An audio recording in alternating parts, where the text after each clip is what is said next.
யோவான் சுவிசேஷம் 6ஆம் அதிகாரம் எல்லாரும் கையில் எடுப்போம். யோவான் 6ஆம் அதிகாரம் 5 வாசிங்க. யோவான் 6 வசனம் 5. இயேசு தம்முடைய கண்களை ஏறெடுத்து திரளான ஜனங்கள் தம்மிடத்தில் வருகிறதை கண்டு பிலிப்புவை நோக்கி, இவர்கள் சாப்பிடத்தக்கதாக அப்பங்களை எங்கே கொள்ளலாம் என்று கேட்டார். தாம் செய்ய போகிறதை அறிந்திருந்தும் அவனை சோதிக்கும்படி இப்படி கேட்டார். பிலிப்பு அவருக்கு பிரதியுத்தரமாக, இவர்களில் ஒவ்வொருவனும் கொஞ்சம் கொஞ்சம் எடுத்துக்கொண்டாலும் 200 பணத்துக்கு அப்பங்களும் இவர்களுக்கு போதாதே என்றான். அப்பொழுது அவருடைய சீஷரில் ஒருவனும் சீமோன் பேதுருவின் சகோதரனுமாகிய அந்திரேயா அவரை நோக்கி, இங்கே ஒரு பையன் இருக்கிறான், அவன் கையில் 5 வாற்கோதுமை அப்பங்களும் 2 மீன்களும் உண்டு, ஆனாலும் அவைகள் இத்தனை ஜனங்களுக்கு எம்மாத்திரம் என்றான். இயேசு, ஜனங்களை உட்கார வையுங்கள் என்றார். அந்த இடம் மிகுந்த புல்லுள்ளதாயிருந்தது. பந்தி இருந்த புருஷர்கள் ஏறக்குறைய 5000 பேராயிருந்தார்கள். இயேசு அந்த அப்பங்களை எடுத்து ஸ்தோத்திரம் பண்ணி சீஷர்களிடத்தில் கொடுத்தார். சீஷர்கள் பந்தி இருந்தவர்களுக்கு கொடுத்தார்கள். அப்படியே மீன்களையும் அவர் எடுத்து அவர்களுக்கு வேண்டிய மட்டும் கொடுத்தார். அவர்கள் திருப்தி அடைந்த பின்பு அவர் தம்முடைய சீஷர்களை நோக்கி, ஒன்றும் சேதமாய் போகாதபடிக்கு மீதியான துணிக்கைகளை சேர்த்து வையுங்கள் என்றார். அந்தபடியே அவர்கள் சேர்த்து வாற்கோதுமை அப்பங்கள் 5 அவர்கள் சாப்பிட்டு மீதியான துணிக்கைகளினாலே 12 கூடைகளை நிரப்பினார்கள். Okay, thank you. துரத்துகிற தேவன் தடை செய்கிறதை துரத்துவார். நம்முடைய வாக்கு தத்தத்தை தடுப்பதை துரத்துவார். பயமுறுத்துவதை துரத்துவார். துரத்துவதை தொங்க விடுவார். ஸோ தேவன் உடன்படிக்கையினால் நமக்கு தந்த வாக்கு, அந்த வாக்கு நமக்கு எதிரான அனைத்தும் என்ன செய்யப்படும்? துரத்தப்படும். அப்படிதான் ஆண்டவர் நம்மளோடு பேசி கொண்டிருக்கிறார். இந்த வரிசையில் போன வாரம் நம்ம தியானிக்கும் பொழுது, நம்மை விட ஜனம் பெருத்தவர்கள், பலன் பெருத்தவர்கள். நம்மை விட ஜனமும் பெரிய கூட்டமாக இருக்கு, நம்மை விட பலனும் அவர்களுக்கு அதிகமாக இருக்கு. ஸோ இப்படிப்பட்ட உபாகமம் 7:1 வாசிங்க. உபாகமம் 7:1. நீ சுதந்திரிக்க போகிற தேசத்தில் உன் தேவனாகிய கர்த்தர் உன்னை பிரவேசிக்க பண்ணி உன்னை பார்க்கிலும் ஜனம் பெருத்த, உன்னை பார்க்கிலும் ஜனம் பெருத்த ஜாதி. அப்படி கடைசி வார்த்தை என்ன சொல்லுது? அந்த 7 பலத்த ஜாதிகளை உனக்கு முன்பாக துரத்தி. அப்போ நம்மளை விட அவங்கள்ட்ட பலனும் அதிகமா இருக்கு, ஜன கூட்டமும் அதிகமா இருக்கு. ஸோ நம்மளால கணக்கு போட்டு அதை சரிப்படுத்த முடியல, அந்த அளவுக்கு இருக்கு. என்கிட்ட கொஞ்சமா இருக்கு, எனக்கு எதிராக இருக்கிற வல்லமை அதிகமா இருக்கு. எனக்கு கொஞ்சமா இருக்கு, நல்லா கவனிங்க, என்கிட்ட கொஞ்சமா இருக்கு, ஆனா எனக்கு எதிராக இருக்கிற வல்லமை அதிகமா இருக்கு. அப்போ ஆண்டவர் சொல்றார், இந்த உன்னை பார்க்கலும் ஜனம் பெருத்த, பலன் பெருத்த அதை உன் தேவனாகிய கர்த்தர் உனக்கு முன்பதாக துரத்துவார்.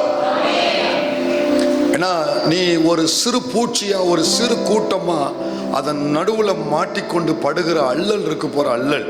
இது ஆண்டவருக்கு நன்கு தெரிஞ்சதுனால, இதை ஒன்னால சரிபடுத்த முடியாது என்பதனால, இத உன் தேவனாகிய கர்த்தர் உனக்கு முன்பாக அதை துரத்தி விடுவார்.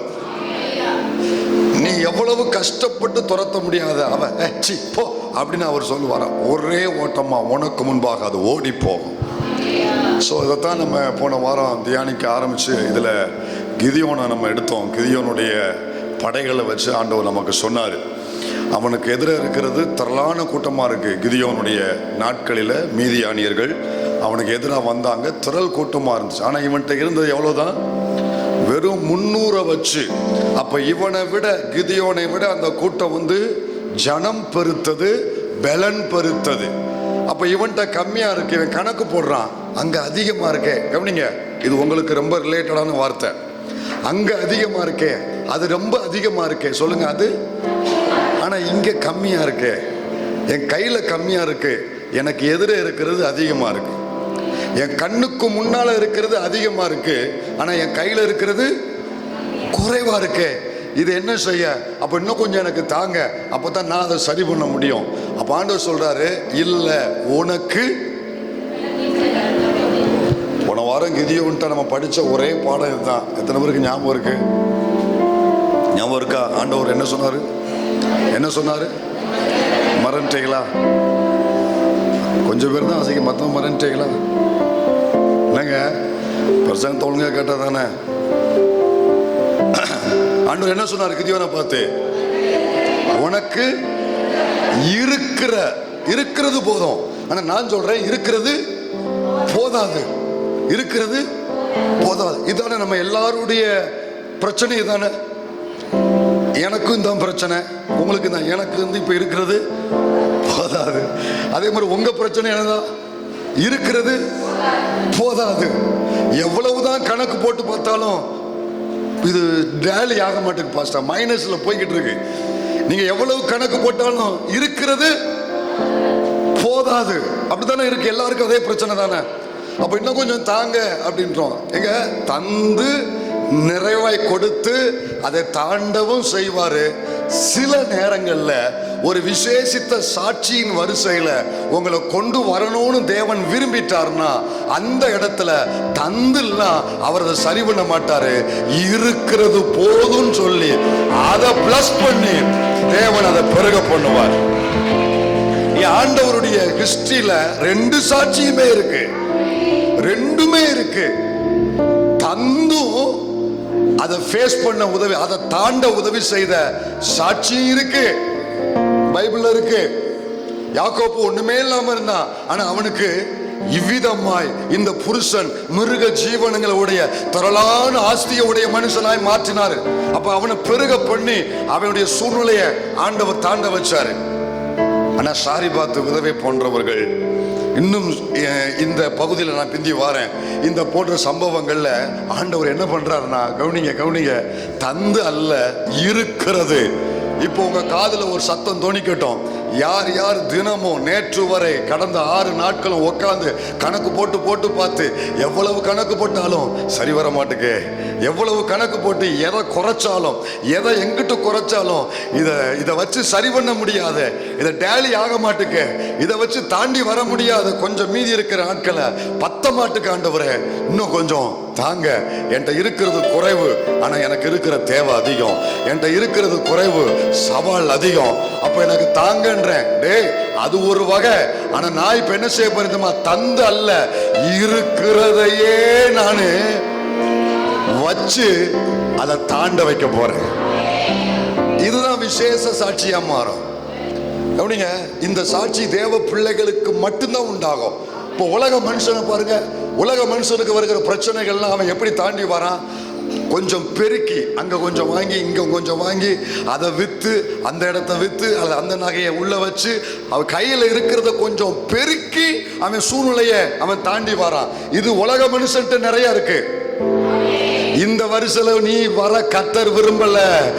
இருக்கிற கொஞ்சத்தை, உனக்கு இருக்கிறது போதும், இருக்கிற இந்த பலன் போதும், இருக்கிற இந்த சத்துவம் போதும், இருக்கிற இந்த கொஞ்சம் மாவு, கொஞ்சம் எண்ணெய் போதும். இதை நான் பிளஸ் பண்ணி இவ்வளவு பெரிய சவாலை நான் தாண்ட வைப்பேனா, இதுதான் சாட்சியாய் மாறும். நான் இல்லாம இருந்தேன், தேவன் தந்தாரு, எனக்கு இதெல்லாம் தாண்டி வந்தேன். இது 100 பேர் சொல்லிட்டாங்க. நீ 101வது ஆளு. எல்லாரும் காது கொடுத்துலாம் கேட்க மாட்டாங்க, அது நிறைய வந்துருச்சு. ஆனா ஒன்ன எங்க கொண்டு வரேன் தெரியுமா? ஒரு யூனிக்கா, ஒரு தனித்தன்மை வாய்ந்த ஒரு சாட்சியா உங்களை கொண்டு வர கர்த்தர் விரும்புறாரு. அதுல வர விரும்புறீங்களா? அப்போ உங்க காதுல ஒரு சத்தம் தொனிப்பதாக, உனக்கு இருக்கிறது.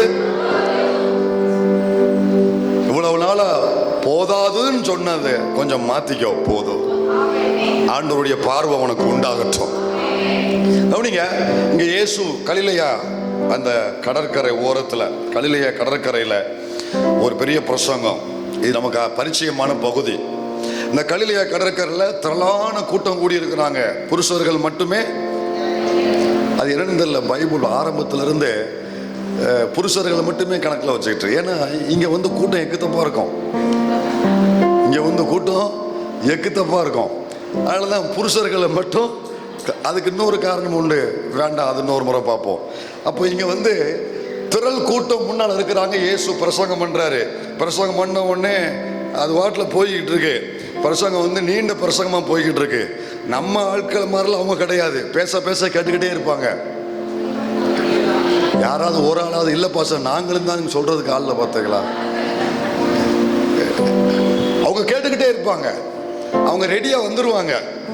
இவர் பிரசங்கத்தை நிறுத்த மாட்டான்னு அவங்களுக்கு தெரியும், ஒரு வாட்டில் பேசிக்கிட்டு இருப்பாருன்னு தெரியும். பெருங்கூட்டம் வந்துருச்சு, வனாந்தரம் கூடி இருக்கிறாங்க. கடற்கரை பின்னால எதிர்த்தாப்புல பெரிய வனாந்தரம். அந்த ஏரியா வந்து என்ன சொல்றாங்கன்னா, ஆர்காலஜிஸ்ட் என்ன சொல்றாங்கன்னா, இந்த பகுதியை வச்சு 5000 பேர் புருஷர்கள்.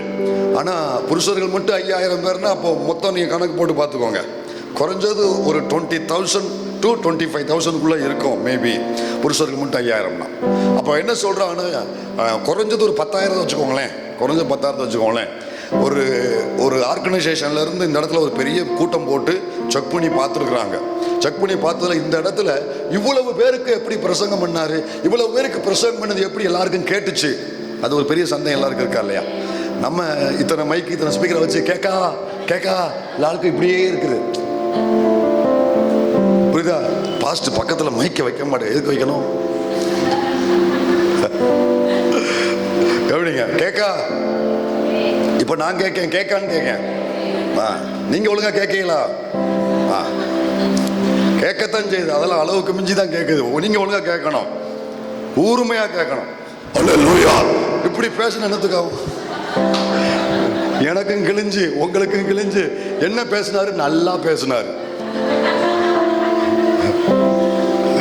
நல்லா பேசினார். இது ஒண்ணுதான் தெரியும், உள்ள போகணும்ல, நாங்களும் கூட கொஞ்ச நாள் இருந்து பிரசங்கம் பண்ணணும்ல.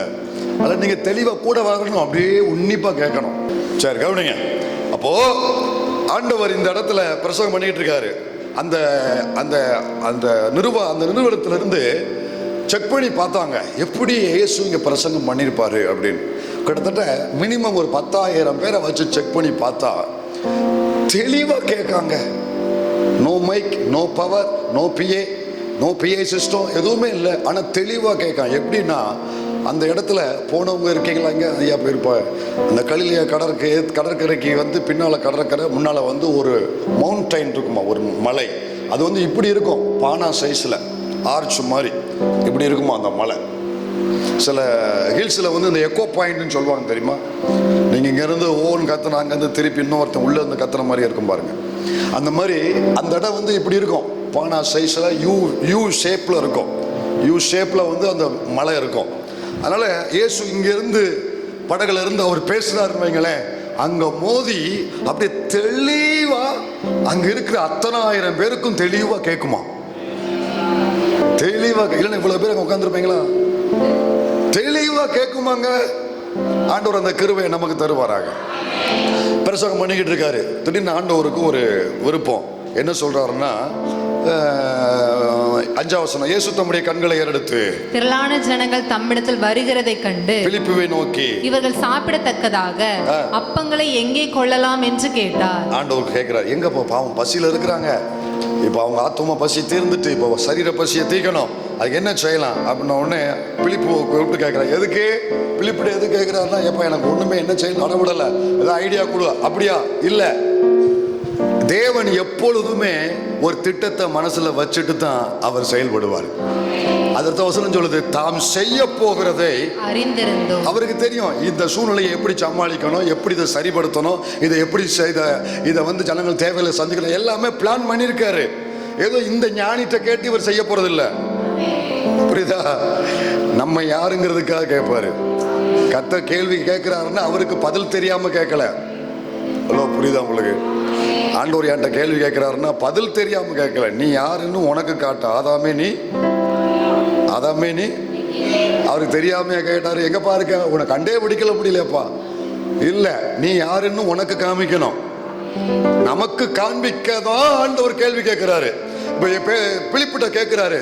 அடுத்த வருஷம் வாசி பிலிப்பு அவருக்கு பிரதியுத்தரமாக, இவர்கள் ஒவ்வொருவனும் கொஞ்சம் கொஞ்சம் எடுத்துக்கொண்டாலும் 200 பணத்துக்கு அப்பங்களுக்கும் இவர்களுக்கு போதாதே என்றான். சொல்றா, என்ன திடீர்னு இப்போ இவ்வளவு பேருக்கு சாப்பாடு கொடுக்குன்றாரு, நம்ம எங்க போக? இத்தனை பேருக்கு 12 பேருக்கு தன்னால படாத பாடு போட்டுக்கிட்டு இருக்கோம், இத்தனை பேருக்கு கொடுக்க முடியுமாயா? ஏன் பேதுரு நீ சொல்லியா, என்னையா இவர் இப்படி பண்றாரு அப்படின்னு இவனுக்குள்ள ஆண்டவர் இப்படி கேட்கிறாரியா, என்னையா பண்ணலாம் அப்படின்னு நம்மகிட்ட இருக்கிறது. அவன்கிட்ட 200 பணம் அன்னைக்கு இருந்திருக்கு. அவங்களுக்கு என்ன தெரியுமா, இந்த 200 பணத்துக்கு வேட்டு வைக்காரே. ஏன்னா 200 பணம் ஏன் அவங்க ஸ்பெசிஃபிக்காக அதை பயன்படுத்துறாங்க? 500 பணம் சொல்லக்கூடாதா, 100 பணம் சொல்லக்கூடாது? அவன் கையில் பணப்பையில் யுதாசி எவ்வளோப்பா இருக்கு, பேலன்ஸ் எவ்வளோ இருக்கு, சொல்லி சீக்கிரம், இவ்வளோதான் இருக்கு, இவ்வளோதான் இருக்கா, அதுக்கும் வேட்டு வைக்க இருப்பார் இவர். கொஞ்சம் நாளைக்கு 2 நாளைக்கு நல்லா சாப்பிட்டுக்கலான்னு பார்த்தா இவர் அதுக்கு வேட்டு வைக்க. 200 பேருக்கு வாங்கினாலும் அந்த துணி என்னன்னா அதெல்லாம் பத்தாது. நீ நினைக்கிற மாதிரிலாம் இல்லை. இவனுங்களுக்கு தீனி போட்டு முடியாது. இவனுங்க என்ன ஒரு அப்பம் 2 அப்பம் திங்கிறவங்களா? ஒவ்வொருத்தரும் 15 அப்பம் திம்மா. இவனுக்கு எப்படி வாங்க சொல்லு? இந்த எமோஷனல்ல, டென்ஷன்ல, ஒரு பெரிய விரக்தியில இதெல்லாம் சமாளிக்கவே முடியாதுங்கிற இப்படி அர்த்தத்தோடு இவனுங்க பேசுறானுங்க. உடனே அடுத்த வருஷம் அவருடைய சீஷரில் ஒருவனும் சீமோன் பேதுருவின் சகோதரனுமாகிய அந்திரேயா அவரை நோக்கி, இங்கே ஒரு பையன் இருக்கிறான். அதுக்குள்ளே கண்டுபிடிச்சிட்டான். இந்த அந்திரையா வேலை என்ன தெரியுமா? எவனையாவது இழுத்துட்டு வந்துருவான் ஆண்டவர்கிட்ட. ஆரம்பத்தில் இதே யோவான் இருக்க வேண்டாம், போக வேண்டாம். இதே யோவான் ஆரம்பத்தில் ஒருத்தனை இழுத்துட்டு வந்தான். ஆண்டவர் வந்து பாரு, யார் அது? அவன் சகோதரன் பேதுருவை இழுத்துட்டு வந்து வாழ. இப்ப இங்க ஒரு சின்ன பையன் இழுத்துட்டு வந்தான். இவன் வேலையே ஆராய்ச்சி பண்ற வேலை. உள்ள எவன் என்ன பண்றான்? எனக்கு என்ன ஆச்சரியம்னா 5000 பேருக்குள்ள இவனை எப்படி கண்டுபிடிச்சான்? அப்படிலாம் யோசித்து தான் நீங்க தியானிக்கணும். சும்மா கோட்டாய் அப்படி படுத்து தலைமாட்டில் அப்படி படுக்கூடாது. கொஞ்சம் எப்படி இவன் கண்டுபிடிச்சிருப்பான்? கொஞ்சம் யோசித்து பாருங்க. என்ன விட கிடைக்க கொண்டு வாங்க. நான் என்ன யோசித்தோம்னா, அங்கிருந்து கிளம்பும் பொழுது இந்த இந்த இவன் இந்த இந்த பையன் ஒரு தூக்குவாளியை கையில் வச்சிருப்பான். இவன் அந்தரையா பார்த்துருப்பான். என்னடா ஏய் தம்பு, என்ன பெருசா இருக்கு? அம்மா கொடுத்து விட்டாங்க, பசிச்சா வா, நான் உனக்கும் தாரேன். அல்லது பிரசங்க நேரத்துல நம்ம பேக்க திறந்து பிஸ்கட்டை வாயில போடுற மாதிரி, சாக்லேட்டை வாயில போடுற மாதிரி, பிரசங்க நேரத்தில் இந்த பையனுக்கு பசி நிறைய எடுத்திருக்கோம். உடனே டப்பாவை திறந்திருப்பான். எப்படி டப்பாவை திறந்திருப்பான்? நான் இப்படி நினைக்கிறவனும் தப்பு இல்லை நினைக்கிறேன். அந்த வாசனை 5000 பேருக்குள்ளும் பரவி இருக்கும். அந்நாளில் சாதாரண வார்கோதுமை அப்பம் எங்கேயோ இருந்த டப்பாவுக்குள்ள இருந்த வாசனை அந்திரையா மூக்குக்கு வந்திருக்கு. இன்னைக்கு வீட்டுக்குள்ள சமைக்கிறது வீட்டுக்குள்ளேயே வர மாட்டேங்குது. கேட்டா என்ன சொல்லுவீங்க தெரியுமா? அதெல்லாம் ஞானமுள்ள ஆட்கள் எங்க சபையில் நிறைய பேர் இருக்கீங்க. நம்ம சபையில் அடுத்த வீட்டு வாசனை இங்க வருதா இல்லையா? அங்க உள்ள ரசம் இங்க வருது, நீயும் வைக்கையே. அங்க உள்ள சாம்பார் இங்க வருது. அங்க தோசை சுட்டா கூட அந்த தோசைக்கு ஒரு மனம் இருக்கு தெரியுமா? அது இங்க வருது. நீயும் சுட்டுக்கிட்டு தான் இருக்க. கல்லு கருகுனது என் வயிறு எரிஞ்சதான் மிச்சம். ஒரு வாசனை வர மாட்டேங்க. புத்தியா பதில் சொல்லுவாங்க. ஐயா, அங்க உள்ள வாசனை இங்க வர்ற மாதிரி இங்க உள்ள வாசனை அங்க போயிரும். இப்போ அந்த வாசனையோ அல்லது இவன் தூக்குச்சட்டியை தூக்கிட்டு வந்தது எப்படியோ கண்டுபிடிச்சு ஸ்ப்ரெட் ஆயிட்டு நம்ம நாட்டில் தான் ஒரு செய்தி பரவுறது பெரிய விஷயமே இல்லையே. அப்போ அவனை துண்டா தூக்கிட்டு வந்துட்டாங்க. ஆண்டவரே, இங்க ஒருத்தன் வந்திருக்கான், 5 அப்பம். எங்க ஒரு அப்பமே கிட்டத்தட்ட உங்களுடைய இந்த இது இருக்கு பாருங்க, தோசைக்குள்ள தண்டி இருக்கும். ஒரு தோசை கூட பெருசா இருக்கும் ஒரு அப்பம். ஒரு சின்ன பையனுக்கு 5 கொடுத்து விட்டுருக்காங்கன்னா அவனுக்கு எப்படி சாப்பிடுவாங்கன்னு பார்த்துக்கோங்க. நமக்கு 10ல் 1 பங்கு கூட உள்ள போகாது. 5 அப்பம் இருக்கு. இப்ப இவன் சொல்றான், இவன் அந்தரையா என்ன நினைச்சிருப்பா தெரியுமா? இந்த முடிஞ்ச உடனே டே நைஸா கொஞ்சம் பின்னால வாடா, நீ நானும் மட்டும் சாப்பிட்டு கதையை முடிச்சிருப்பேன் நினைச்சிருப்பான். இப்ப கடைசியில வேற வழி இல்லை, ஆண்டவர் அதை கொடுன்ட்டாரு. 5 அப்பம் 2 மீன். இப்போ இதையும் கால்குலேட் பண்றான். எப்படி கால்குலேட் பண்றான்? இங்கே ஒரு பையன் இருக்கிறான், அவன் கையில 5 வார்கோதுமை அப்பங்களும் 2 மீன்களும் உண்டு. ஆனாலும் அவைகள் இத்தனை ஜனங்களுக்கு எம்மாத்திரம் ஆண்டவரே, என்றான். நீங்க நினைக்கிற மாதிரி இதெல்லாம் ஒன்றும் கணக்கு போடாதீங்க, இதை விட்டுருங்க. நாங்க ஏற்கனவே இதை வச்சு ஒரு கணக்கு போட்டு வச்சிருக்கோம், இதெல்லாம் ஒன்றும் சமாளிக்க முடியாது. அவன் சொல்ற வார்த்தையை பாருங்க, இத்தனை ஜனங்களுக்கு எம்மாத்திரம். அந்த ஒரு வார்த்தையை பிடிச்சுக்கோங்க. இத்தனை ஜனங்களுக்கு 5 அப்பம் 2 மீன், கொஞ்சம் பேலன்ஸ், கொஞ்சம் கையிருப்பு, மீதம் கொஞ்சம். இது இத்தனை மாசத்துக்கு, மீதி இருக்கிற 6 மாசத்திற்கு, 2 பிள்ளை படிப்புக்கு, இத்தனை மாசம் குடும்பத்தை நடத்துவதற்கு, இருக்கிற வேலையும் போச்சு, இருக்கிறத என் பிள்ளைக்குள்ள குடும்பத்தை நடத்துவதற்கு எம்மாத்திரம். இந்த வார்த்தை அன்றைக்கு ஒரு தரம் அந்திரையா பயன்படுத்தினா, இங்க நிறைய அந்திரையாக்கள் இருக்கிறீங்க, டெய்லி பயன்படுத்திக்கிட்டு இருக்கிறீங்க. கண்ணுக்கு எதிரே இருக்கிற தேவை அதிகமா இருக்கு, கையில இருக்கிற அந்த மீதி குறைவா இருக்கு. கணக்கு போடுறீங்க, டேலியாவுல எம்மாத்திரம் எம்மாத்திரம். இதனால நிறைய குடும்பத்துல சண்டை, குடும்பத்துக்குள்ள பிரச்சனை. காரணம் என்ன தெரியுமா? இருக்கிறது குறைவு, ஆனா தேவையோ அதிகம். சீரியஸா சொல்றேன், நிறைய குடும்பங்கள பிரச்சனை காரணம் இதுதான். இதை வச்சுதான், தேவையை வச்சுதான், குறைவை வச்சுதான் புருஷன் வீட்டுக்காரர் மனசுல வச்சிருப்பாரு, வெளியே சொல்ல மாட்டாரு. ஆண்கள் எதையும் வெளியே சொல்ல மாட்டாங்க, உள்ள வச்சிருப்பாங்க. இதை வச்சு எப்படி சமாளிக்க, இதை வச்சு எப்படி இவ்வளவு மாசம் கொண்டு போக, இவ்வளவுதான் வருது, இதை வச்சு எப்படி சமாளிக்க உள்ள வச்சிருப்பாங்க. ஆனா உங்க பழக்கம் எல்லாத்தையும் புசுக்கு புசுக்குன்னு வெளியே காட்டுவீங்க. அவர் உள்ள வச்சிருப்ப உங்களை விட அதிகமா அவர் பாரப்படுவாரு. ஆனா நீங்க ஜெபிப்பீங்க, ஆனா அடிக்கடி வெளியே காட்டிடுவீங்க. அப்ப இதை வச்சு உங்களுக்குள்ள மோதல் அதிகரிக்கா. எம்மாத்திரம். கொடுக்க மாட்டுக்காரே, நிறைக்க மாட்டுக்காரே, எப்படி சரிபடுத்த, எப்படி தாண்டி வர? ஒரு விஷயத்தை புரிஞ்சுக்கோங்க, இந்த பாதையில, இந்த ஆராதனையில உங்களில் யாராகிலும் எழுத்தின்படியே இப்படிப்பட்ட சூழ்நிலை இருப்பீர்கள் என்றால், கர்த்தருக்கு ஒரு திட்டம் உண்டு. என்ன திட்டம் தெரியுமா? கொடுத்து நிறைவாக்கி அதை சூழ்நிலையை சரி பண்ணி வெளியே கொண்டு வந்தது ஒரு காலம் என்றால், இப்போ அப்படி அல்ல. ஆண்டவர் சொல்றாரு, இருக்கிறது போதும், இந்த பலன் போதும், 5 2 போதும், இதை நான் பிளஸ் பண்ண போறேன், இதை நான் பிளஸ் பண்ண போறேன். உடனே என் ஹியூமன், என் மனது சொல்லுது, இது எப்படி 5 2 வச்சு எப்படி செய்வீங்க? உன் கையில இருக்கிற வரைக்கும் அது எம்மாத்திரம், உன் கையில இருக்கிற வரைக்கும் அது எம்மாத்திரம். ஆண்டவர் உடனே அவங்கிட்ட அப்படியே கையை வச்சு ஆசீர்வதிச்சு அனுப்பினாரா? இல்ல, அதை கையில வாங்கினாரு. அப்படித்தான் இருக்கு. 11ஆம் வசனத்தை பாரு. இயேசு அந்த அப்பங்களை எடுத்து, இயேசு அந்த அப்பங்களை எடுத்து, இயேசு அந்த அப்பங்களை எடுத்து, என்ன பாருங்க, இயேசு அந்த அப்பங்களை எடுத்து. இப்ப யார் கைக்கு வந்துருச்சு? முதல்ல இது யார் கையில இருந்துச்சு? சிறுவன் கையில இருக்கும் பொழுது டப்பாக்குள்ள கடந்துச்சு. ரெண்டாவது யார் கைக்கு வந்துச்சு? சீசன் அந்திரே கையில வந்துச்சு. அவன் கையில வரும்போது அதுக்கு என்ன பேர் வச்சான்? எம்மாத்திரம். சீசன் கையில வரும்போது என்ன வச்சான்? இப்ப அந்த சீசன் யார் தெரியுமா? நீங்க தான். நந்திரையா நீங்க தான். இப்ப நீங்க என்ன வச்சிருக்கீங்க? உங்க கையில இருக்கிற மிச்சத்துக்கு என்ன பேர் வச்சிருக்கீங்க? எம்மாத்திரம். இது எப்படி சொல்ல முடியும்? இது எப்படி சரி பண்ண முடியும்? ஒரே போராட்டம். ஒரு சின்ன காரியத்தை அவர்கிட்ட கேட்கீங்க, செய்ய முடியல, உடனே கோவப்படுறாரு. இதை வச்சு சண்டை, இதை வச்சு சண்டை, பிரச்சனை.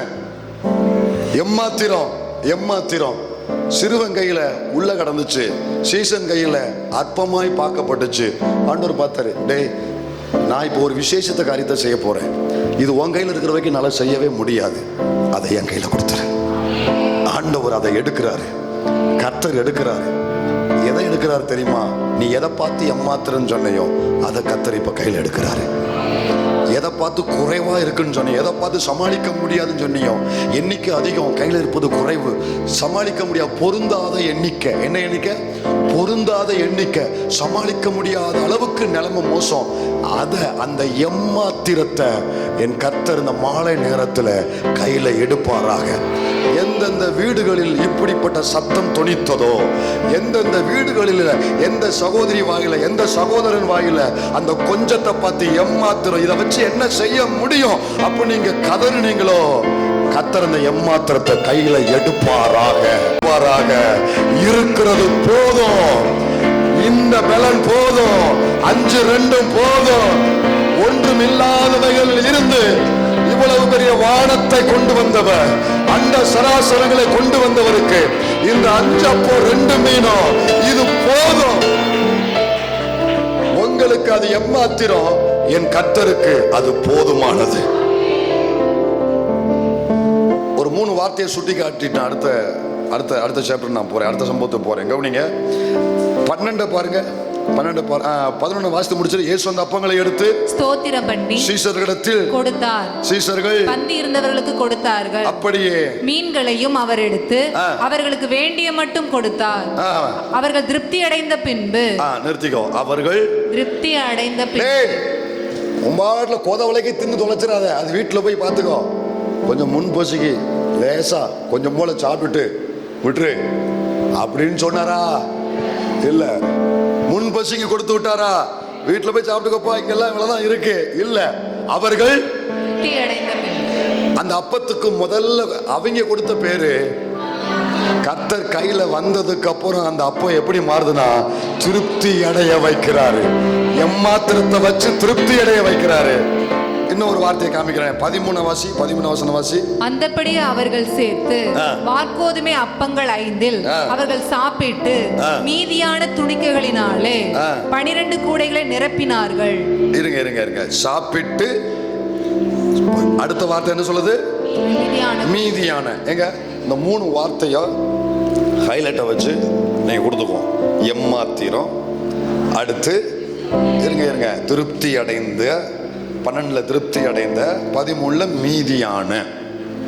எம்மாத்திரம், திருப்தி அடைந்த, மீதியான. 2 வசனத்துக்குள்ள 2 வசனத்துக்கு கழிச்சு இதுக்கு 5 நிமிஷத்துக்கு முன்னால எம்மாத்திரம் என்று பெயர் பெற்ற இந்த அப்பம் 5 நிமிஷத்துக்கு அப்புறம் அப்பா கையில போயிட்டு வந்ததுக்கு அப்புறம் அதற்கு ஒரு பெயர் கொடுக்கப்படுகிறது, திருப்தியாக்கப்பட்டது. அடுத்து இன்னொரு பேர் வருது, மீதி எடுக்கப்பட்டது. இருக்கிறது போதும். என் ஜெபம் இதுதாங்க. இந்த ஆலயத்துல, இந்த சபையில, இந்த ஆராதனையில வந்திருக்கிற உங்களில் யார் யார் எம்மாத்திரம் என்று கண்ணீர் வடிக்கிறீங்களோ, ஏங்கி தவிக்கிறீங்களோ, இத கர்த்தர் கையில எடுப்பாராக. அவர் கையில கொடுத்துருங்க. இந்த மாலை நேரத்துல அந்த எம்மாத்திரத்தை அங்க ஷிஃப்ட் பண்ணிருங்க, அவர் கையில கொடுத்துருங்க. ஒரு சின்ன ஜெபம் பண்ணுங்க எல்லாரும் சேர்ந்து. ஹல்லேலூயா. யார் யார் குடும்பத்துல எம்மாத்திரம் எந்த கண்டிஷன் இருக்கோ அவர் கையில கொடுத்துருங்க, அவர் கையில கொடுத்துருங்க. அங்க ஷிஃப்ட் பண்ணிருங்க. இது எனக்கு எம்மாத்திரம்பா, இது எனக்கு இந்த தொழில், இந்த வருமானம், இந்த காரியம் ஆண்டவரே எம்மாத்திரம், இது எம்மாத்திரம் போதாது. ஆனா ஆண்டவருடைய சத்தம், இருக்கிறது போதும், இருக்கிறது போதும். என் கையில கொடு, உங்க கையில கொடுக்கிறேன். இன்னும் ஒரு சில மாதங்களில இந்த வார்த்தைய உன் வாழ்க்கையில அனுபவமாகிறத, இந்த சத்தியம் உங்க குடும்பத்தில் சாட்சியாய் மாறுவத, திருப்தி அடைய, எம்மாத்திரத்தை வச்சு திருப்தி அடைய, எம்மாத்திரத்தை வச்சு மீதி எடுக்க கர்த்தர் கிருபை தருவாராக. விசுவாசிக்கிறீங்களா? நீங்க எல்லாரும் பார்ப்பீங்க. யார் யாரெல்லாம் தேவை நிமித்தம் சஞ்சலத்தோடு இருக்கிறீங்களோ, ஆண்டவர் அந்த மேற்கொள்ளும் எண்ணிக்கையை கர்த்தர் துரத்துவார். இருக்கிறத வச்சு ஆண்டவர் மேலே எழும்ப வைப்பார். நிறைய பேர் எதிர்பார்க்குறாங்க, இவன் சமாளிக்க மாட்டான், கண்டிப்பாக ஒரு நாள் வருவான்னு. ஒரு நாள் இல்லை, எப்போதுமே நீங்கள் அங்கே போக போகிறது இல்லை. ஒரு நாள் அவங்க வேணா வருவாங்க உங்கள்கிட்ட. அல்லேலூயா. எதிர்பார்த்துட்டு இருக்கிறாங்களா? வருவான், வந்துதான் அவன் வரட்டும் பார்த்துக்கிறேன் அப்படின்னு எதிர்பார்க்கலாம். இல்லை, விட மாட்டார். உன் முழங்காலும் உன் கண்ணீரும் பரலோகத்தில் இன்னும் காயாமல் இருக்கிறதுனால ஆண்டவர் விட மாட்டார். அவங்க எதிர்பார்ப்பை வெக்கப்படுத்துவார். உன்னுடைய எம்மாத்திரத்தை மீதம் எடுத்து திருப்தி அடைந்து மீதம் எடுக்க கர்த்தர் உதவி செய்வார். அல்லேலூயா. அவனிங்க. ஸோ அடுத்து 1 சாமுவேல் 17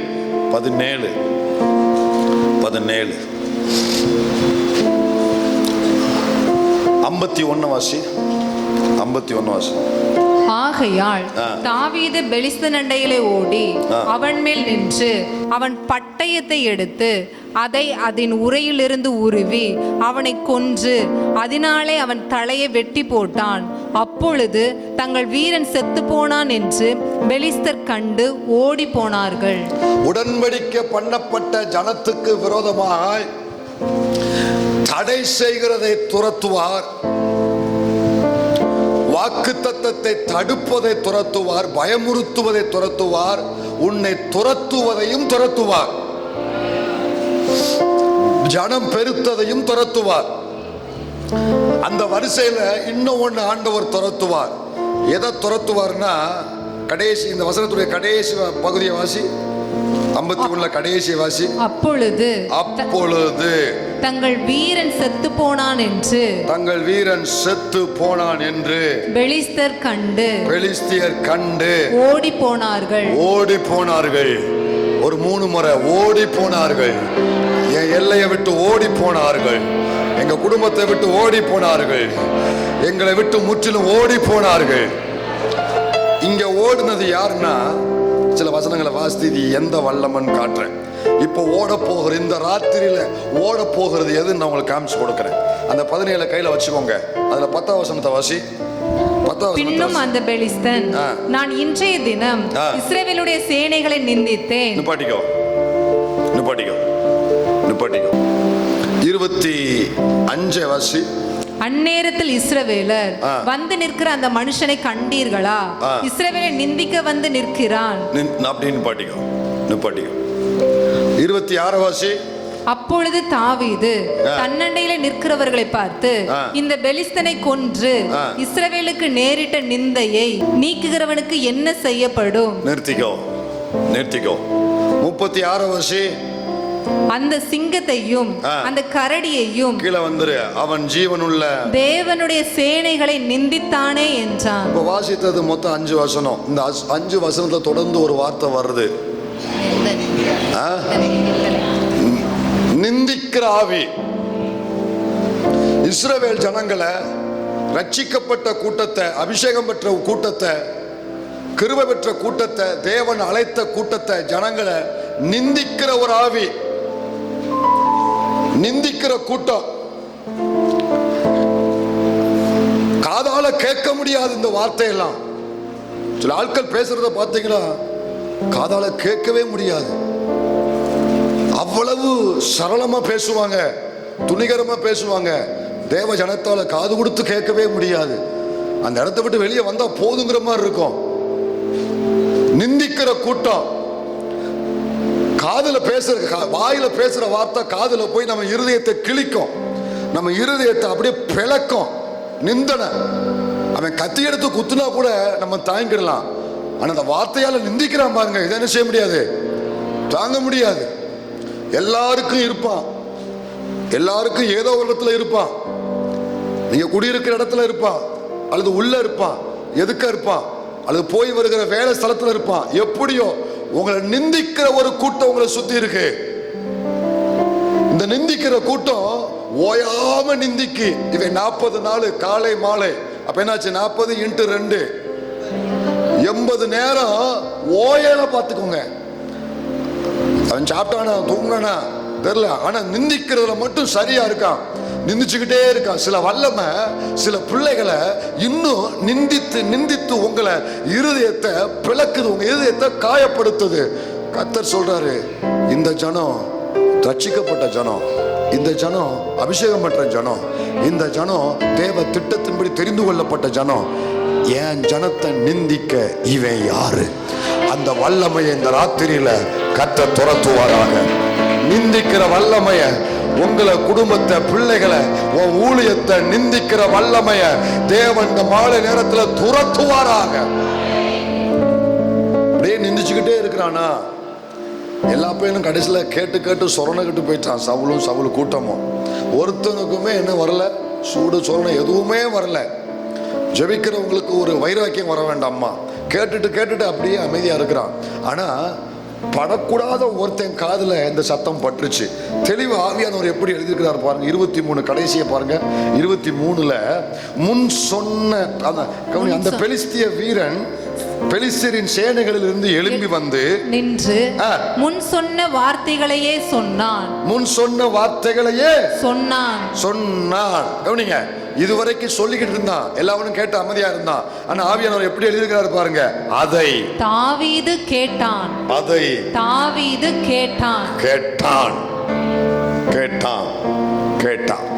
படக்கூடாதவன் காதுல இந்த சத்தம் இப்ப பட்டுச்சு. படக்கூடாதவன் காதுல சத்தம் கேட்டுருச்சு. அதுக்கப்புறம் தாவீதுக்குள்ள விறுவிறுன்னு ஒரு அனாயிட்டிங், அவன் மேல இருக்கிற அபிஷேகம் அவனை இருக்க விடல, இந்த வைராக்கியம் இருக்க விடல. அப்படியே சுத்திக்கிட்டே வாரான். இவன் யாரு, இவன் என்ன சொன்னான், இவனுக்கு என்ன செய்யப்படும், இவனை நான் போறேன், நான் கொல்லுவேன், வேணாண்டா, விடு என்ன. அந்த தீ உள்ள வரும்போது, மெழுகுத்திரி தீ உள்ள வரும்போது தாவீதுக்குள்ள இருந்தது ஒரு தீக்குச்சி தீ. கொஞ்ச நேரத்துக்குள்ள அவன் நிந்திச்ச நிந்தனை, கூட இருக்கிறவங்க எல்லாம் இவனை மேலும் இவனை பேசின பேச்சு, இது எல்லாம் அந்த தீயை எப்படி ஆக்கிருச்சுன்னா காட்டு தீ ஆக்கிருச்சு. சொல்லுங்க, தீக்குச்சி தீ காட்டு தீ ஆயிருச்சு. சில தீய சத்துரு அணைக்கணும்னு ஊதுறான். அவன் கண்ணுக்கு அந்த தீ வந்து தீக்குச்சி தீ. அந்த தீக்குச்சி தீய அணைக்கணும்னு ஊதுனான். ஆனா காற்றுக்கு ஒரு இயல்பு உண்டு, என்ன தெரியுமா? அந்த தீயில ஊதும் பொழுது சில தீ அணைஞ்சு போகவும் வாய்ப்பு உண்டு. ஆனா அதே சமயத்துல ஊதும் பொழுது அதே தீயை கொழுந்து விட்டு எரியவும். தீக்குச்சி தீய இந்த பெலிஸ்தியன் ஊதுன ஊது இருக்கு பாருங்க, காட்டு தீ ஆயிடுச்சு. அதுக்கப்புறம் அவங்க அண்ணன்மார அணைச்சு பார்க்க அணைக்க முடியல, சவுல் அணைச்சு பார்க்க அணைக்க முடியல, எவனாலையும் அணைக்க முடியல. உன் மேல போடப்பட்ட அபிஷேகம் இந்த ராத்திரியில அது பெருகுவதாக. இந்த வார்த்தையை கேட்கும் பொழுது பெருகுவதாக, அந்த அபிஷேகம் பெருகுவதாக. தீக்குச்சி தீ ஒரு காட்டு தீயை போல அந்த அபிஷேகம் பெருகுவதாக.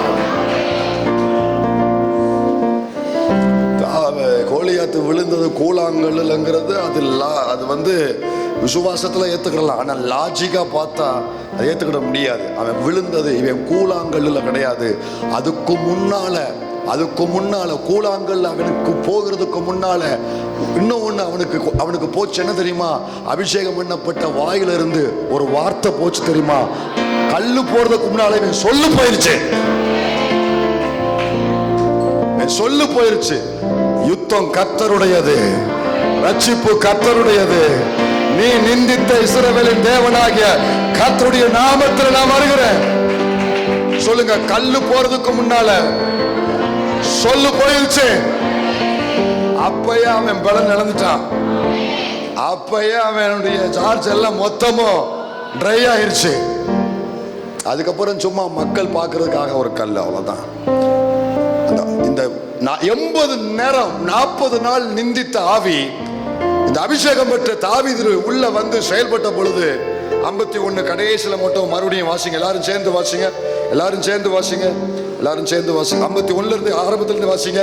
ஆகையால் தாவீது பெலிஸ்தன் அண்டையில் ஓடி அவன் மேல் நின்று அவன் பட்டயத்தை எடுத்து அதை உரையிலிருந்து உருவி அவனை கொன்று அதனால் அவன் தலையை வெட்டி போட்டான்.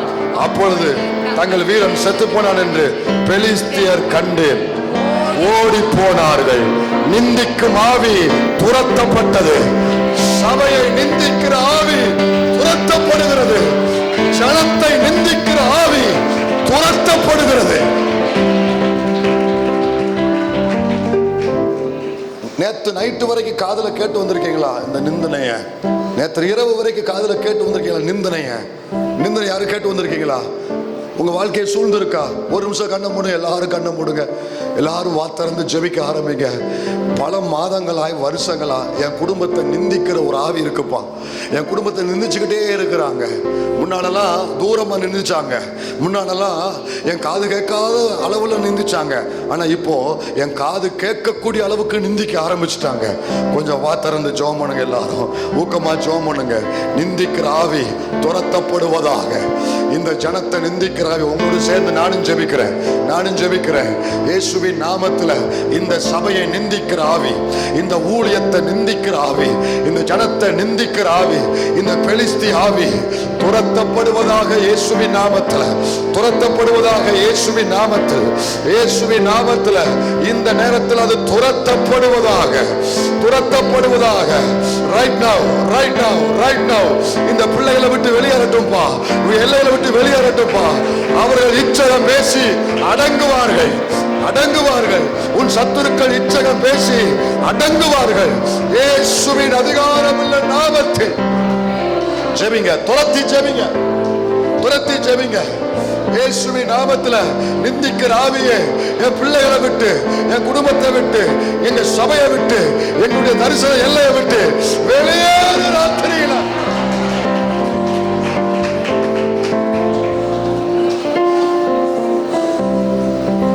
இயேசுவின் நாமத்தில் அது துரத்தப்படுவதற்காய் ஸ்தோத்திரம். இந்த ராத்திரியில அந்த வல்லமைகள் செயலற்று பலனற்று கூப்புற விழுந்து அந்த கூட்டம் ஆண்டவரே கண் பார்க்கக்கூடிய அளவுல எதிரிட்டு பின் வாங்கி போவதற்காக ஸ்தோத்திரம். ஜீசஸ் நேம், ஹalleluya. 2 ராஜாக்கள் புத்தகம் 7ஆம் அதிகாரம் 6ஆம் வசனம் வாசி.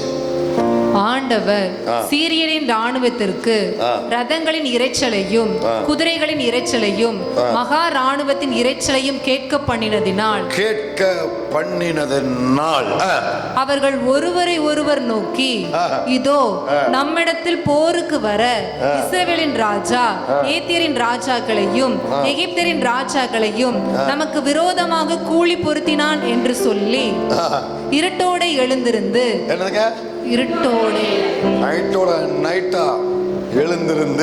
ஓடி போய் கேட்கல, ஓடி போய் மொத்த சபையும் கேட்கல, ஓடி போய் தங்கள் கூடாரங்களையும் தங்கள் குதிரைகளையும் தங்கள் கழுதைகளையும் தங்கள் பாளையத்தையும் அவைகள் இருந்த பிரகாரமாக விட்டு, இருக்கிறத அப்படியே விட்டுட்டு தங்கள் பிராணன் மாத்திரம் தப்பும்படி ஓடி போனார்கள். ஆமென் சொன்ன பிள்ளைகளுக்காக ஸ்தோத்திரம் ஆண்டவரே. இங்க இஸ்ரவேல் தேசத்தை ஒரு வல்லமை நெருக்குது. இது என்ன வல்லமைனா மீள முடியாம நெருக்கிற வல்லமை. எங்க 40 நாளுங்க முற்றுகை போட்டிருக்கா, உள்ள போக முடியாது. அவங்க நிலைமை என்ன தெரியுமா? டெய்லி காலையில வந்து வேலை செஞ்சுட்டு போனா தான் வீட்டில் சாப்பிட முடியும், அன்றாட வேலை செஞ்சு. ஆனா இப்ப வெளியே வர முடியாது. 40 நாள் ஒருத்தன் வெளியே வரலன்னா அவன் எப்படி சாப்பிடுவான்? பஞ்சம் தலைவிரித்து ஆடுது. கழுத தலையை வித்து சாப்பிடுறாங்க. அது பத்தாதுன்ட்டு பெத்த பிள்ளைய சமைச்சு சாப்பிடக்கூடிய சம்பவம் அங்க நடந்திருக்கு. ராஜா வஸ்திரத்தை கிழிச்சு அழுது ஜெபிக்கிறான். பயங்கரமான ஒரு போராட்டம். இந்த இடத்துல பிரச்சனை எப்படின்னா, எல்லாரும் ஒரு பிரச்சனைனா ராஜாட்ட போவாங்க. ஆனா அந்த ராஜாவுக்கு ஒரு பிரச்சனைனா, ஒரு சின்ன உதாரணத்தை சொல்றேன். வந்து ராஜாட்ட வந்து கேட்குறாங்க, ராஜா இப்படி பிரச்சனை, பஞ்சம், என்னால் தாங்க முடியல, உயிர் வாழ முடியல, ஏதாவது வழி சொல்லுங்க. இப்போ நீங்கள் எல்லாரும் என்கிட்ட வரீங்க, நான் அட போமா, எனக்கு இருக்கிற பிரச்சனை பெரிய பிரச்சனை, அப்படின்னா நீங்கள் என்ன செய்வீங்க? அப்படின்னு நாங்கள் சொல்றதில்ல. எவ்வளோதான் இருந்தாலும் வாங்கிட்டு சரி சொல்லு, கேட்டு உனக்கா ஜெபம் பண்ணுறேன் அப்படின்னு தான் நிற்கிறோம். இப்போ அங்கே போய் ஒரு அம்மா வந்து ஆண்டவரை பார்த்து அழுது புலம்புறா, ராஜாவை பார்த்து அழுது புலம்புறா. உடனே இந்த ராஜா ஒண்ணு செஞ்சான். அந்த 30வது முந்தின அதிகாரம் மேல பாருங்க, 6:30 வாசி. அந்த ஸ்திரீயின் வார்த்தைகளை ராஜா கேட்ட உடனே அலங்கத்தின் மேல் நடந்து போகிற அவன், கவனிங்க, மேல நின்னுகிட்டு புலம்பிக்கிட்டே இருக்கான். என்ன செய்யணும் தெரியல ராஜாவுக்கு. மீள முடியாத ஒரு நெருக்கம், ஒரு வல்லமை இவனை பயங்கரமா அழுத்திக்கிட்டு இருக்கு. அதுல ஒரு பெண் வந்து ஒரு பிரச்சனையை சொல்றா. அதை கேட்ட உடனே தன் வஸ்திரங்களை கிழித்து கொண்டான். என்னங்க, ஒரு ராஜா வஸ்திரத்தை கிழிக்கிறான்னா இது சாதாரண விஷயம் இல்லைங்க. நிலைமை வந்து இங்க என்ன, இதுக்கு ஒரு வார்த்தை சொல்றேன், கை மீறிடுச்சு நிலைமை, அன்கண்ட்ரோல், கை மீறி போன நிலைமை. இனிமே மீள முடியாது, பேசாம விட்டுட்டு போறதுதான் நல்லது. சில ஆட்கள் இன்னைக்கு காலைல கூட ஒரு அம்மா வந்து ஜெபம் பண்ணிட்டு போனாங்க, எல்லாத்தையும் போட்டுட்டு ஊரை விட்டு போறாங்க தெரியுமா, சொல்லாம தெரியாம ஊரை விட்டுட்டு வீட்டை விட்டு ஓடுறாங்க தெரியுமா, ஊரை விட்டுட்டு. நான் வேற இந்த இளவட்டம் ஓடுறத நான் சொல்லல, குடும்பஸ்தர்கள் ஓடுறத நான் சொல்றேன். சொல்லாம பெரியாம ஊரை விட்டு ஓடுறாங்களேங்க. அது ஏன் தெரியுமா, நிலைமை கை இனிமே மீண்டு வர. அதுல இந்த லிஸ்ட்ல நிறைய விசுவாசிகள் கூட இருக்கிறாங்க. இப்படிப்பட்ட நிலைமைகள், மனநிலைமை நிறைய பேருக்கு வந்து போனது உண்டு. அந்த கண்டிஷன் தான் இப்போ இங்க இங்க இங்க இஸ்ரவேல் தேசத்துல மீள முடியாத அளவுக்கு பிரச்சனை பயங்கரமா மேல போயிடுச்சு. கண்ட்ரோல் இல்ல, கண்ட்ரோல் ராஜா கையில இல்ல, மீறிடுச்சு. இப்ப இவன் வஸ்திரத்தை கிழிக்கிறான், அதை தவிர ஒன்றும் செய்ய முடியல. யோசித்து பாருங்க. அதுக்கப்புறம் ஒரு பெரிய அதிர்ச்சி இருக்கு. அவன் வஸ்திரத்தை கிழிச்ச உடனே எல்லாரும் பார்க்கறாங்க, அவன் உள்ளே தன் சரீரத்தின் மேல் ரெட்டு உடுத்தி இருக்கிறதை ஜனங்கள் கண்டார்கள். எல்லாரும் இந்த ரெட்டை எங்க உடுத்துவாங்கன்னா மேலதான் உடுத்துவாங்க. பிரச்சனையை கேள்விப்பட்ட உடனே எல்லாம் கிழிச்சு போட்டு மேலதான் ரெட்டை உடுத்திருப்பாங்க. உடுத்தி அழுவாங்க, புலம்புவாங்க, சாம்பல்ல உட்காருவாங்க. ஆனா இந்த ராஜா ஏற்கனவே உள்பணியன் உள்ளாடைய போட்ட மாதிரி ரெட்டை உடுத்தி இருக்கிறாரு. அப்புறம் என்ன அர்த்தம் தெரியுமா, இனிமே இதை தவிர வேற ஒண்ணுமே செய்ய முடியாது. பல மாசமா பல நாட்களா அவன் அழுதுகிட்டு இருக்கான், அவன் புலம்பிக்கிட்டு இருக்கான், பல நாட்களா அவன் போராடிக்கிட்டு இருக்கான். மீள முடியாத அளவுக்கு பிரச்சனை அதிகரிச்சிருச்சு. ஜனங்கள் நெருக்கத்தில் இருக்கிறாங்க, கதறாங்க. ஆண்டவர் இறங்கினாரு, கர்த்தர் இறங்கினாரு, ஒரு காரியம் செஞ்சாரு, வாக்கு கொடுத்தாரு. எலிசா மூலம் வாக்கு கொடுத்தார். நாளைக்கு இந்நேரத்தில் வித்தின் 24 hours மீள முடியாத இந்த பிரச்சனையில இருந்து என் ஜனம் வெளியே வரும், இந்த ஜனம் வெளியே வரும்னு சொல்லி கர்த்தர் வாக்கு கொடுத்தாரு. வாக்கு கொடுத்தாரு. எல்லாருக்கும் சந்தேகம், இது எப்படி நடக்கணும். ஆண்டவர் என்ன செஞ்சாருன்னு சொல்றேன். வெளியில சுத்தியும் எதிரிகள் பாளையம் இறங்கி இருக்கிறாங்க. எதிரிகள்கிட்ட நிறைய பொன் பொருள், ஆகார உணவு பொருட்கள் எல்லாம் நிறைய இருக்கு. அவங்க அப்படியே பாளையம் இறங்கி உட்கார்ந்துருக்கிறாங்க. இப்போ இவங்களால போய் எதிர்த்து சண்டை போட முடியாது. கர்த்தர் அமைதியா ராத்திரியில ஒரு காரியம் செஞ்சாரு. என்ன காரியம் செஞ்சார் தெரியுமா? அதைத்தான் வாசிக்க கேட்டோம். மறுபடியும் 7:6 வாசி. ஆண்டவர் சீரியாவின் ராணுவத்திற்கு ரதங்களின் இரைச்சலையும் குதிரைகளின் இரைச்சலையும் மகா ராணுவத்தின் இரைச்சலையும். போன வாரம் நான் சொன்னேன், போன வாரமா முந்தின வாரமா சொன்னேன். அதாவது சில நேரங்களில் ஆண்டவர் யாரை எங்க தொடணுமோ அங்க தொடுவான்னு சொன்னேன். இப்ப இந்த இடத்துல அவனுங்கெல்லாம் பயந்து, இஸ்ரவேல் ஜனங்கள் உள்ள பயந்து அவங்க செத்துக்கிட்டு இருக்கான் பஞ்சத்துல. ஆனா எதிரிகள் பாளையத்துக்குள்ள ஒருத்தன் கூட வரல. ஆனா ஒரு சத்தத்தை ஆண்டவர் கேட்க வச்சிருக்கிறாரு. அவங்க காதுல ஒரு சத்தத்தை கர்த்தர் கேட்க வச்சிருக்கிறாரு. என்ன சத்தமா? என்ன சத்தமா? குதிரைகளின் இரைச்சலையும் மகாராணுவத்தின் இரைச்சலையும் கேட்க பண்ணினது. உண்மையா சொன்னாங்க. ஒண்ணுமே நடக்கல, அது வேற யாருக்கும் கேட்கல. இஸ்ரவேலர்கள் ஒருவனுக்கு அது கேட்கல. ஆனா எவனுக்கு கேட்கணுமோ அவனுக்கு கேட்க வச்சாரு. குதிரைகளின் இரைச்சல் கேட்பதாக இந்த ராத்திரியில, மகா ராணுவத்தின் இரைச்சல் கேட்பதாக இந்த ராத்திரியில, உனக்கும் குடும்பத்துக்கும் ஊழியத்துக்கு எதிராக பாளையம் இறங்கி இருக்கிற அந்த சீரிய வல்லமைய இப்பொழுது கர்த்தர் அதன் காதுல இந்த சத்தத்தை தொனிக்க வைப்பாராக. சொல்லுங்க, கேட்க பண்ணினார். எல்லாரும் கேட்க பண்ணினார். எனக்கு எதிராக இருக்கிறவர்களுக்கு கேட்க பண்ணினார். கேட்க பண்ணினார். அந்த ஃபைல் இப்பொழுது க்ளோஸ் பண்ணப்படுவதாக. கேட்க பண்ணுவாராக, கேட்க பண்ணுவாராக. குதிரை எங்க இருந்து வந்துச்சு யாருக்கும் தெரியாது. ஒரு குதிரையும் வரல, அங்க எந்த ராணுவமே வரல. கர்த்தர் கேட்க பண்ணினார். ஆண்டவர் எப்படி எல்லாம் கிரியை செஞ்சிருக்கிறாருன்னு கொஞ்சம் தியானிச்சு பாருங்க. ஒருத்தனை சிந்தனையை தொட்டு சொப்பனத்தை கொடுத்தாரு கிதியோன் சொப்பனத்துல.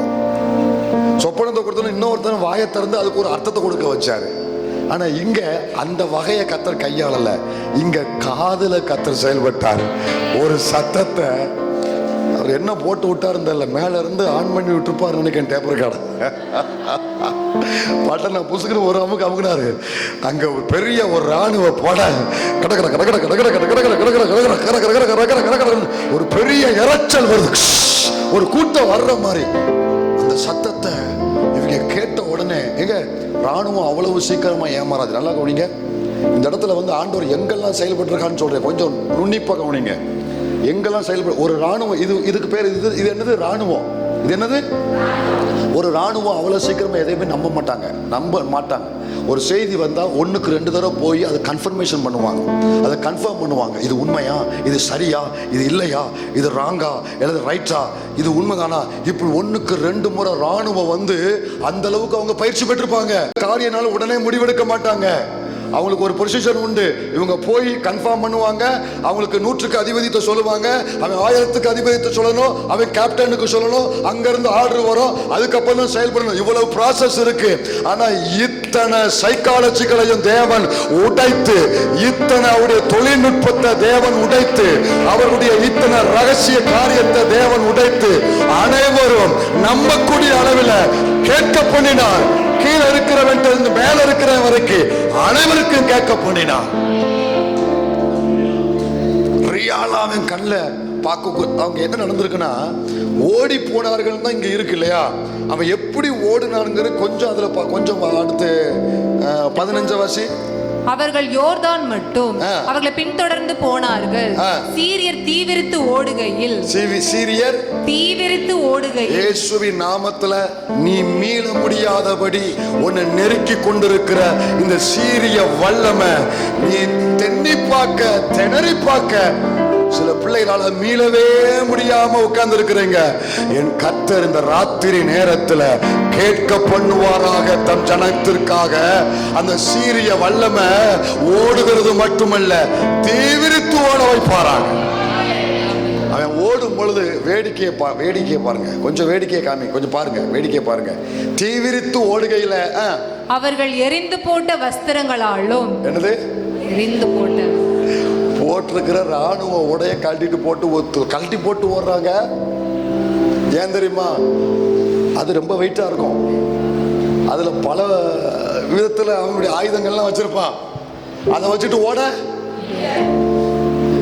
ஓட அவனுடைய ஒரே நோக்கம் எது தப்புனா போதும், அந்த முடிவுக்கு வந்துருவான். இந்த ராத்திரியில அந்த சீரியன் உன்கிட்ட மோதுறான் பாரு, உன்கிட்ட எதிர்க்கிறான் பாரு, உன்னை மீள முடியாதபடி உனக்கு எதிராக நிக்கிறான் பாரு.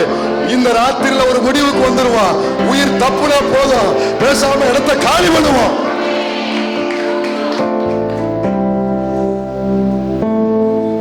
ட்ரெஸ்ஸை கழட்டி போட்டு ஓட வச்சாரு. அப்படின்னா அந்த சத்தம் எந்த அளவுக்கு இருந்திருக்கும்னு யோசித்து பாரு. அவன் அடிவயிறு கொடல் எல்லாம் பிச்சுக்குச்சு. நீங்க கேட்காதனால நீங்க சும்மா அப்படி தலையை ஆடிக்கிட்டு இருக்கீங்க. கொஞ்சம் ஒரு சாம்பிளுக்கு ஒரு சாம்பிள் மட்டும் அது கொஞ்சம் சத்தமா ஆமின்னு சொல்ல மாட்டேங்குப்பா, கொஞ்சம் ஒரு சாம்பிள்.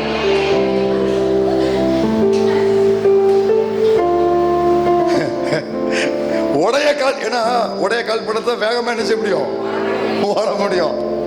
ட்ரெஸ்ல கழட்டி சட்டையை கழட்டி போட்டது மட்டும் இல்ல, ஒரு கூட்டம் இந்த உள்ள உட்காந்து தின்னுகிட்டு இருக்கான். நைட் சாப்பாடு நடுராத்திர தின்னுகிட்டு இருக்கான், தட்டில் வச்சு தின்னுகிட்டு இருக்கான். இந்த சம்பவத்தை கேட்ட உடனே அடுத்து பாருங்க, என்னது தட்டு முட்டுகளாலும் கையில இருக்கிற தட்டை அப்படியே எரிஞ்சிட்டு வழியெல்லாம் நிறைந்திருந்தது. ஓடும்போதே தின்னுகிட்டே ஓடி இருக்கான். இதுக்கு மேல தின்னோம்னா உயிரை காப்பாற்ற முடியாது, போட்டுட்டு ஓடு.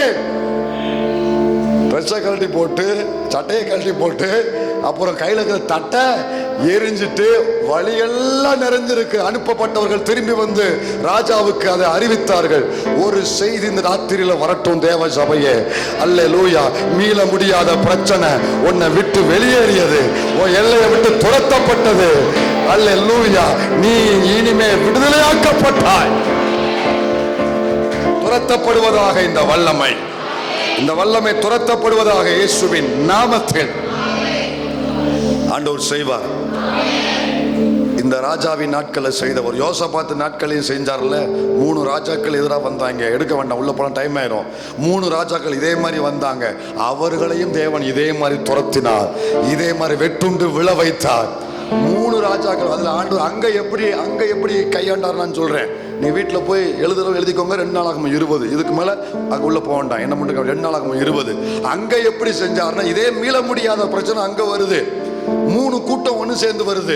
அங்க ஆண்டவர் என்ன பண்ணாருன்னா, வேற ஒன்றும் செய்யல. கிதியோனுக்கு செஞ்ச மாதிரி சொப்பனத்தை கொடுக்கல. இந்த இஸ்ரவேல் ஜனங்களுக்கு செஞ்ச மாதிரி இரைச்சல் சத்தத்தையும் கேட்க பண்ணல. அங்க வேற காரியத்தை கர்த்தர் கையாண்டார். இன்னும் அவரிடத்தில் அநேகம் உண்டு. இதே மாதிரி நிறைய புது ஐடியாக்கள். உங்களுக்கும் புதுமையான விதத்துல தேவன் செயல்பட்டு உங்க எதிரியை வேற ஒரு விதத்துல ஆண்டவர் துரத்துவாரா? அங்க யோசபாத்துக்கு எப்படி ஆண்டவர் செயல்பட்டார்னா, அவனுக்கு மீள முடியாத அளவுக்கு அந்த வல்லமை அவனை போட்டு நெருக்குது. ஒன்னும் செய்யல. அந்த 3 பேர் வந்தாங்க. சொல்லுங்க, 3 டீமா ஒன்னு சேர்ந்து இவனுக்கு விரோதமா வந்தாங்க. ஆண்டவர் என்ன பண்ணா தெரியுமா? அந்த 3 டீமை அப்படியே துண்டா உடைச்சாரு. 2 டீமும் ஒன்னா சேர்ந்துருச்சு. 2 டீமும் ஒன்னா சேர்ந்து மீத இருக்கிற ஒருத்தனை இந்த 2 பேரும் சேர்ந்து காலி பண்ணாங்க. வேடிக்கை பாருங்க, கர்த்தர் கையாளுறத பாருங்க. 3 ஒண்ணு சேர்ந்து கைகோர்த்து வந்தானுங்க. படான்னு உள்ள அனுப்பி உள்ள கூட்டு வந்து இந்த 3ஐயும் ஆண்டவர் முதல்ல ஒரு உட உடைச்சாரு. 2 பேரும் ஒண்ணு சேர்ந்துட்டாங்க. ஒருத்தனை 2 பேரும் சேர்ந்து காலி பண்ணிட்டாங்க. இப்ப எத்தனை டீம் இருக்கு? 2 டீம் இருக்கா? இந்த 2 டீமையும் மறுபடியும் ஒரு உட உடைச்சாரு. இவனுங்க ஒருவனுக்கு ஒருவன் வெட்டுண்டு. இப்ப 3 காலி ஆயிருச்சு. ஐடிஎஃப்ஓ மொசாட்டோ எவனும் இந்த அளவுக்கு யோசிக்க முடியாது. அவ்வளவு துல்லியமா ஒரு சில நிமிடங்கள்ல, வினாடிகள்ல பெரிய அமைதி உண்டானது தேவ ஜனத்திற்கு. துரத்தப்படுவதாக இந்த வல்லமைகள், கொச்சப்படுத்துற வல்லமை, பயமுறுத்துற வல்லமை, நிந்திக்கிற வல்லமை, மீள முடியாதபடிக்கு உங்களை அழுத்துகிற வல்லமைகள், எதெல்லாம் தேவ ஒவ்வொரு முறையும் ஏதோ ஒன்று சூழ்ந்து இருக்குது. தகப்பனே, இந்த வார்த்தையை கொண்டு இந்த ஜனத்தோடு பேசின இந்த தீர்க்க தரிசன வார்த்தையின்படியே ஒரு ஸ்தோத்திரம் பண்ணி ஒரு சின்ன ஜெபம் பண்ணுங்க.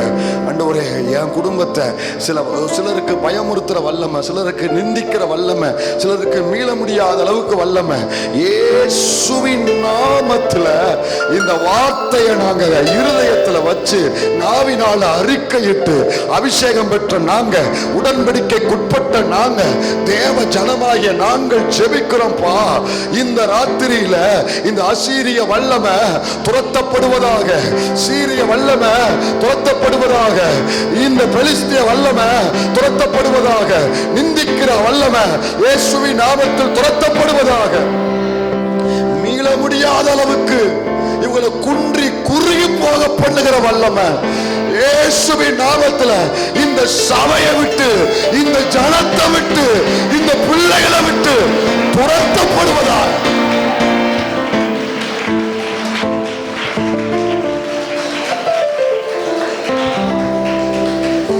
உம்மாலாகும் எல்லாம்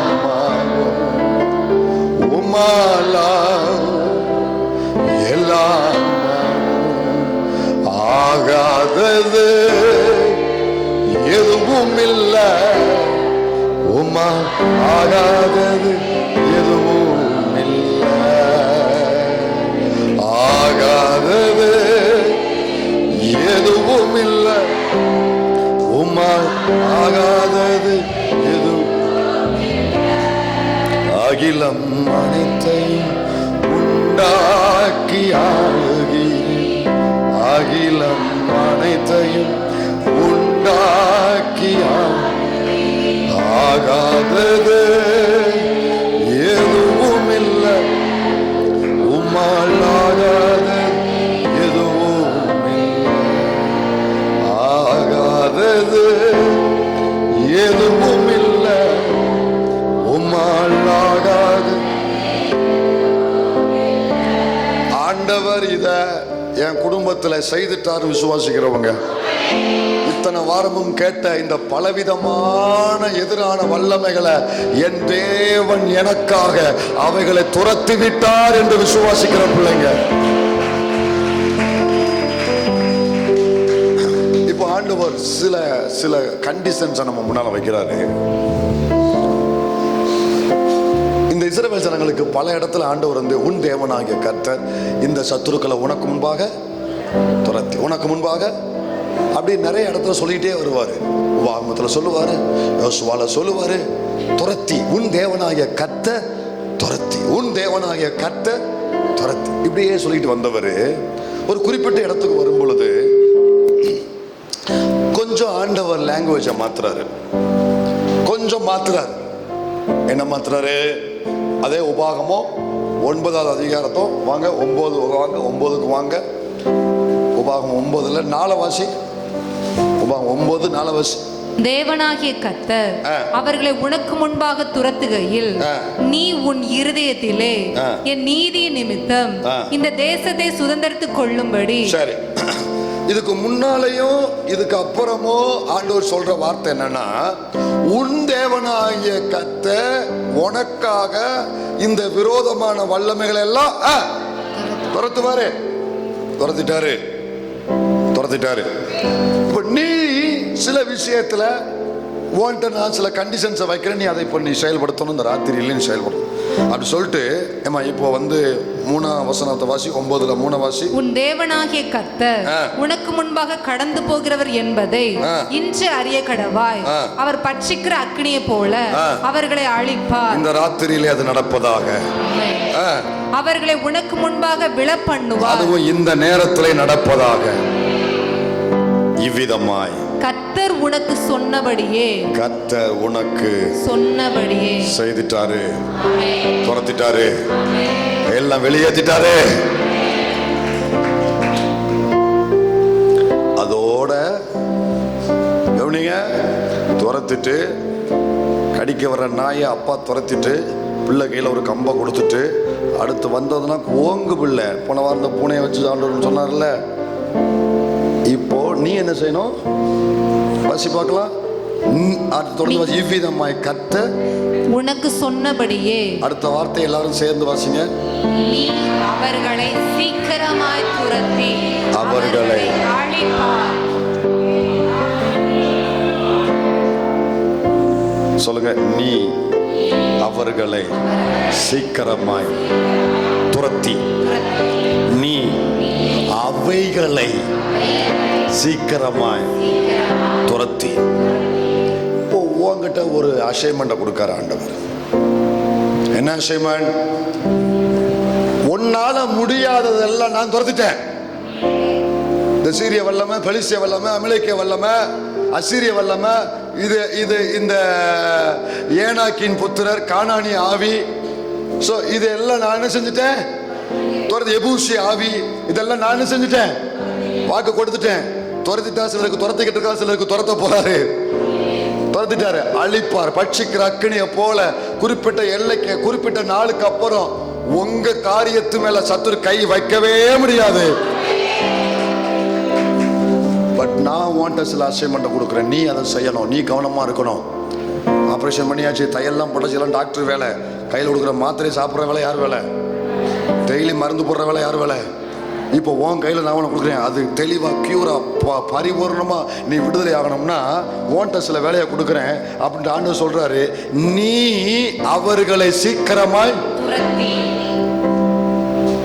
நான் துரத்த வேண்டிய சில காரியம் இருக்கு. சபையே, எல்லாத்தையும் அவர் துரத்திக்கிட்டு இருப்பான்னு நினைக்காதீங்க. அவர் துரத்த வேண்டியதை அவர் துரத்துவாரு. சும்மா நாயையும் பூனையும் அவர் துரத்துனா அவர் ஸ்டேட்டஸ் என்னாரு? சொல்லுங்க, எனக்கு வெளியே இருக்கிறத அவர் துரத்திடுவார். அடுத்து வாங்க, வழிக்கு வாங்க, அதை மட்டும் பேச மாட்டேங்கிய. மறுபடியும் ஆரம்பிக்க, எனக்கு வெளியே இருக்கிறத அவர் துரத்திடுவார். அடுத்து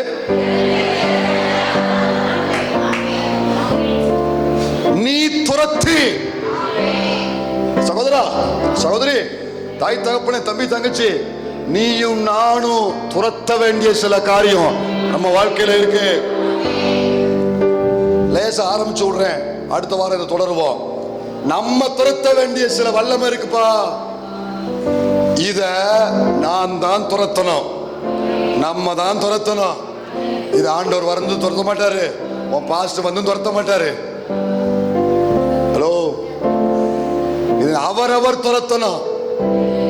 இது நிறைய விஷயம் இருக்குது உள்ள, நம்ம உள்ள கொஞ்சம் கொஞ்சமா போவோம். நீ அவைகளை அல்லது அவர்களை சீக்கிரமாய் கவனிங்க. ஆரம்பத்துல பாவத்தின் விளைவா தலைமுறை சாபங்கள் இருக்குல்ல, பாவத்தின் விளைவு, முற்பிதாக்கள் பாவம், நம்ம செய்த பாவம், இது எல்லாம் தலைமுறை சாபமாய் மாறி நம்ம தொடர்ந்துச்சுல்ல, இத அவர் துரத்துவாரு.